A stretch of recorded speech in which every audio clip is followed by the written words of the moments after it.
ہاں جی بالکل، سال تو بدل گیا مگر جعفر آباد کے سیلاب متاثرین کی قسمت میں کسی قسم کی تبدیلی نہ آ سکی۔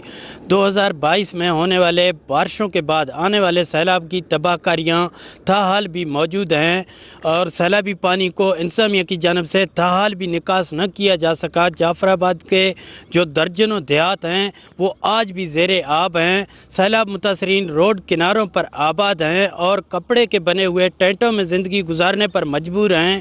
انتظامیہ کی جانب سے یا جو پی ڈی ایم ہے حکومت بلوچستان کی جانب سے سیلاب متاثرین کی کسی قسم کی امداد نہ کی جا سکی اور سیلاب متاثرین سرد موسم میں مختلف بیماریوں کے شکار ہوتے جا رہے ہیں۔ تو سیلاب متاثرین نے حکومت بلوچستان سے اپیل کی ہے کہ خدا را ان غریبوں کی مدد کی جائے اور سیلابی پانی کو نکاس کی جائے تاکہ یہ سیلاب متاثرین واپس اپنے گھروں میں جا کر آباد ہو سکیں اور زندگی گزار سکیں۔